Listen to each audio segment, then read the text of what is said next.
I shall give you a name, and I shall call you Sting. Okay, this false perspective thing isn't fooling anybody.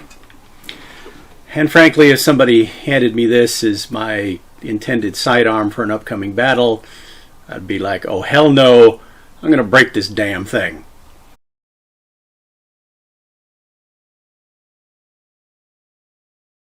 But let's talk about the new iteration by Columbia River Knife and Tool of the A.G. Russell Sting.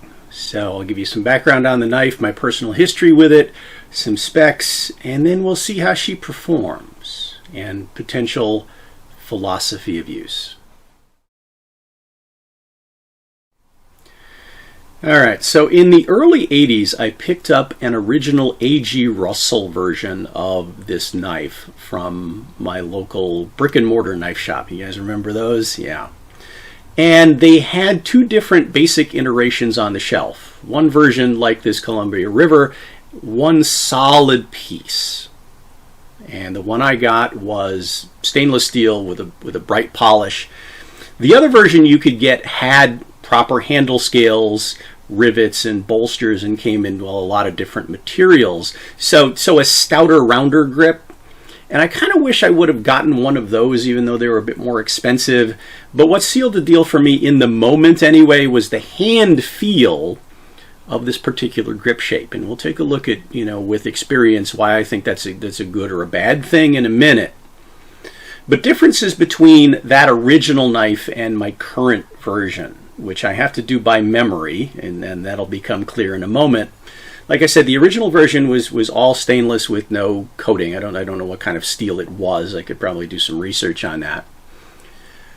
High polish finish. I feel like the blade was a bit wider this way and thinner this way. It's a very thin, wide blade, and the point wasn't quite so acute, not quite so pointy, so stouter in the tip.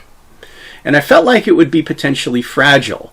But because of the feel and the balance of the knife, it appealed to me to throw it, to practice knife throwing with it, and it held up pretty good. I chipped the tip a little bit in a bad throw, had to resharpen it, reprofile it a few times, but it didn't bend, didn't break.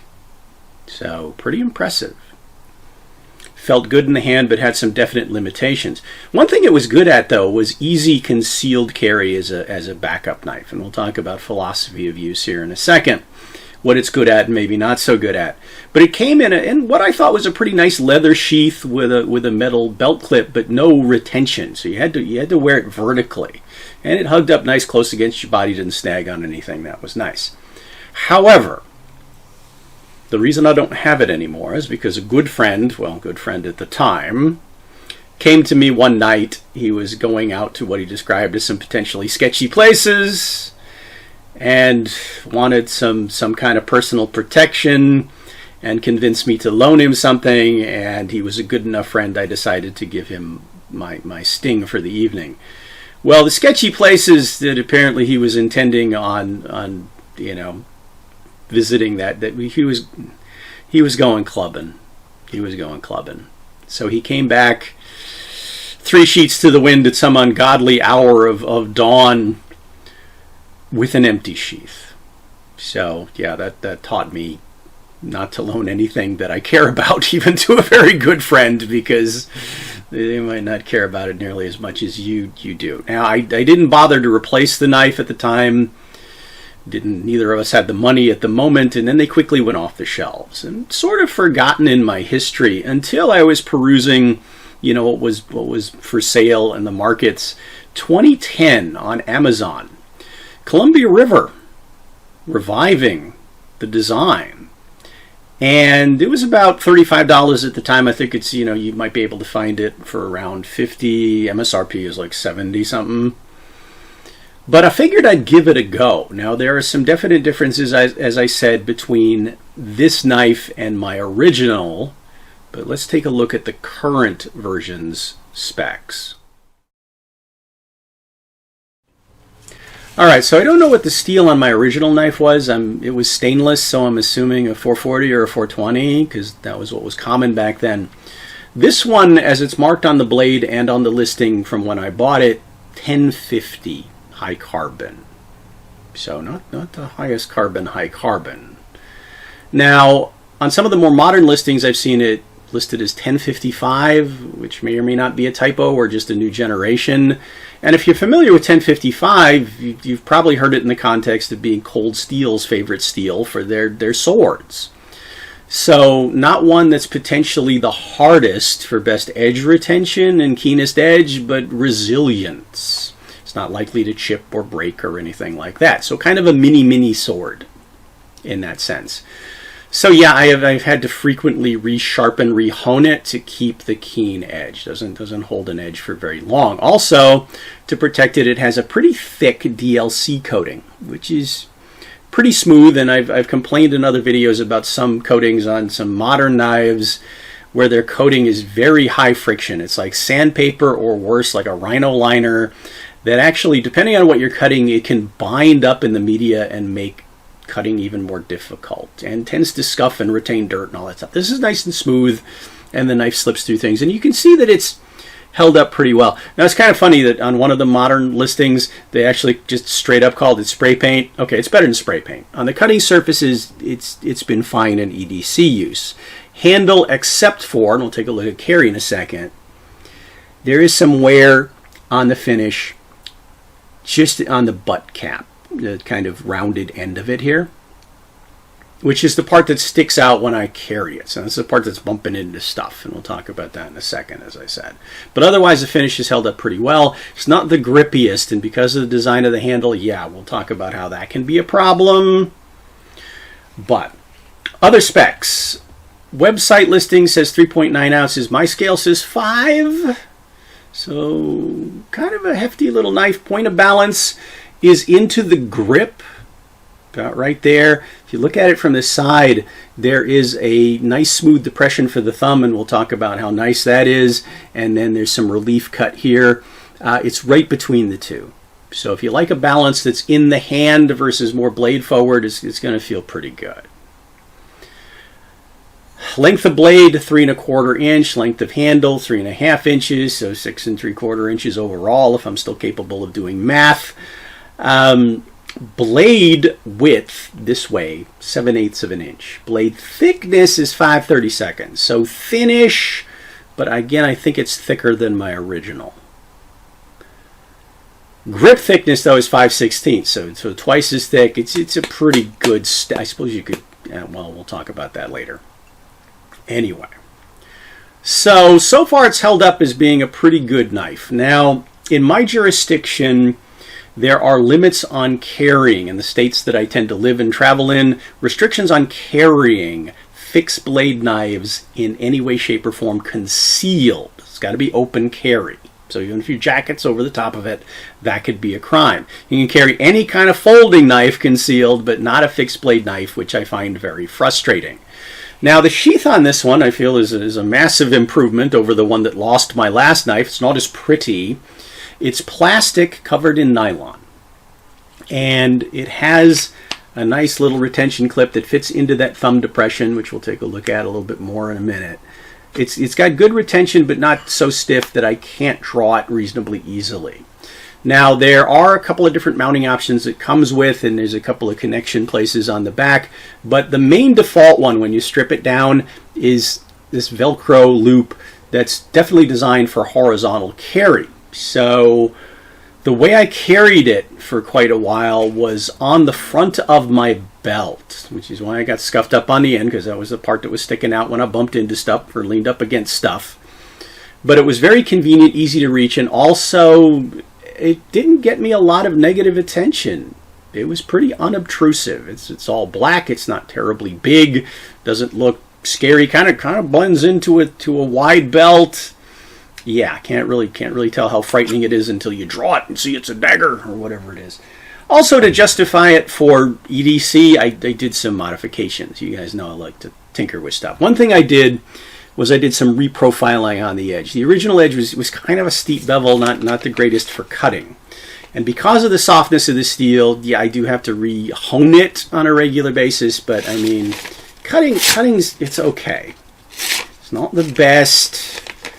You can certainly cut, carve, open boxes whatever with it, but like I said, yeah, you do have to resharpen it reasonably frequently.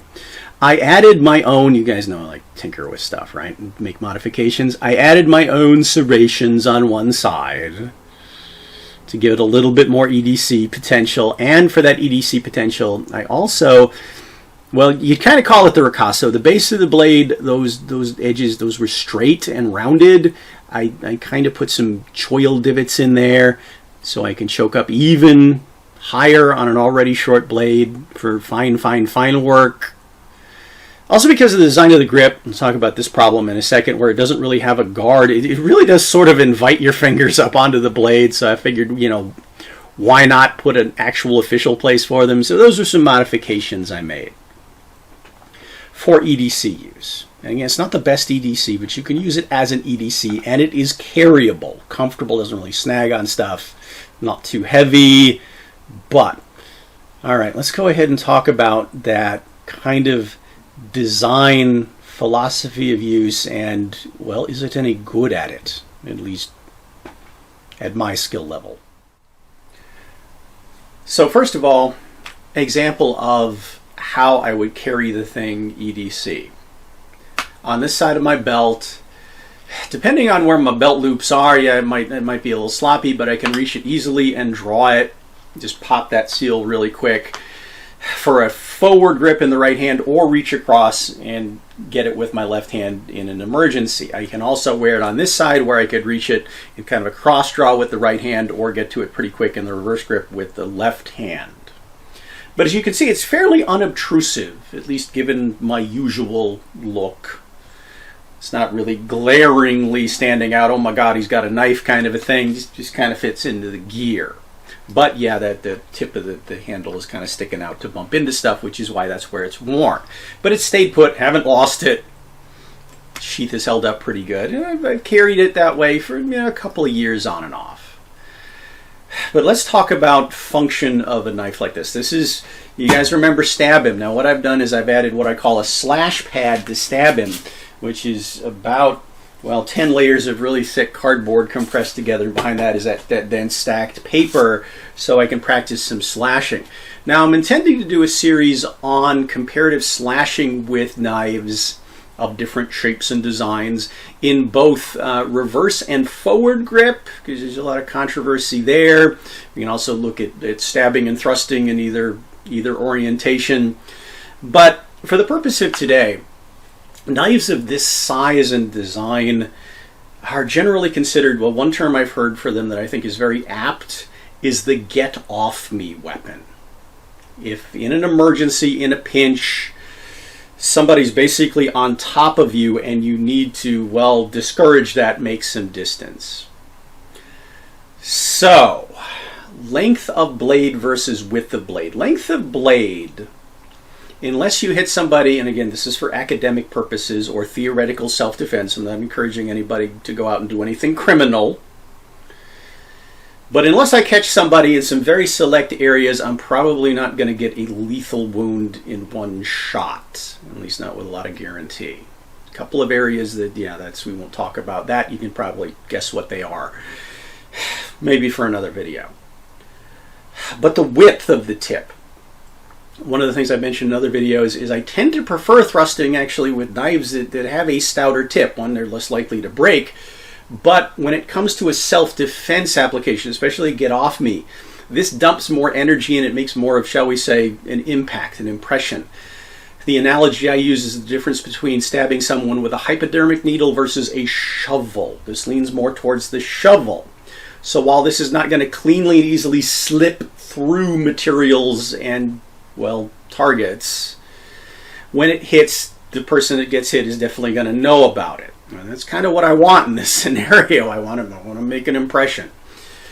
Now, ways to grip the knife for thrusting versus, well, how does it do in cutting? That's going to be a totally different issue. I do like, for EDC carry and potential get-off-me weapons, shorter blades with good stout positive grips, and this one doesn't necessarily have a good stout positive grip. Now, different grips you might use. A straight-up hammer grip. That one, for very close-range stabbing, at right angle to the arm, Yeah, that one's nice and strong. But again, look, I have to be pretty much on top of the target. Extending that wrist into more of the handshake, it's doable. Not quite as strong. And in those grips, the taper of this lower half of the grip seems to keep my hand locked in. Okay? But that's not how the knife is telling me to grip it. Remember that my first experience picking this up from the knife shop in the early 80s, that thumb depression, it feels like that's how you're supposed to hold it. Every time I pick it up, every time I grip it, it feels like that's the way I'm supposed to hold it. In that sideways fencer's grip, for that side-to-side slashing and thrusting like this, right? Makes sense. But when I do that, not only am I not getting the power, but I feel my hand start to slide up towards the blade about ½ an inch in that thrust. It's not winding up on the sharp part, but it's enough slippage and lack of positivity that it worries me, especially with a smooth grip. Like I said, if I had one of those stouter grips. Well, what about wrapping it in stuff like tape or leather or cord? Well, the way this clip is set up, it covers the hilt of the knife to about right there. So you might be able to put something on this very bottom of it, but otherwise you're going to need a different sheath if you're going to do that. So I haven't bothered to try. So that's a problem. So I don't know, maybe some checkering or a slightly different shape, or just a totally different knife with a different grip design for this purpose. What about reverse? All right. Well, let's take a look at the length of the handle. Could you use the pommel? Well, not really, because I've described my hands as being, well, short-fingered but medium width. And yeah, not much sticks out the end of my hand when I'm gripping it. So pommeling is probably not going to be a very effective thing. Now, in the reverse grip, that actually works in my favor because the taper and the length of it not only allows me to wrap my fingers around it, but get my thumb onto the pommel of the knife. So I feel pretty positive in the reverse grip, stabbing with it, and that's pretty powerful. But again, this is a close range action, and we'll do some comparison videos in the future, I promise. So that's a pretty effective use for the knife. Close quarters. What about cutting and slashing? Another topic I, again, plan to take a look at in other videos. Arts that practice different kinds of slashing in the reverse grip versus this back edge kind of ripping cut. There are certain knives I find I can do this with, and they're usually shorter with a lot of belly, but also a good positive grip, and this doesn't have that. So yeah, it might make a little bit of a shallow wound, but if there's anything between me and the target, it's probably not going to do much. That backward sort of ripping action will make a gouge, which again, in a get off me situation, can be an effective thing to do to somebody's limbs or whatever you can get to. Yeah, it's not going to do, deep lethal damage, but oh yeah, it's probably going to convince the other guy to maybe do some things in your favor. But in the forward grip, if we take a look at that forward grip, long slashing with the thing, yeah, it'll slash. But depending on, what kind of resistance you're going to meet in terms of clothing and stuff like that and where you're aiming, you're probably talking about a shallow wound. A little bit more full-fisted to kind of cut into it. Yeah, you can do that. Doesn't have enough blade presence or length forward to do a good snap cut. I'm not getting much out of that. So I'm probably going to use it for a little bit of slashing and a lot more thrusting or stabbing. And having a knife that, well, is probably not going to chip or break, it's good. But yeah, the grip is just not, it's not positive enough for me to feel confident with it. It's comfortable, it's unobtrusive, but yeah, I mean, every time I grab the thing, it's naturally in that thumb on the side fencer's grip, which is just not the best way to use it. I have to consciously rotate it into a position that I can stab safer and harder with when I'm doing this kind of training. And it is, yes, training. I'll make a habit out of stabbing people. All right. So Already threw out some ideas for some potential future videos. Let me know what you think, what you might like to see. But as for this knife, it's a mixed bag. It's attractive. It feels good. It carries well. But is it really great at anything? And I'm going to say, well, your mileage may vary. If you have one of these, let me know what you think about it. If you were thinking about getting one of these, I can try answering any questions you might have. Let's get that conversation going in the comments. And as usual, thanks everyone for watching, following, subscribing, and I do hope to see you back for more, well, something.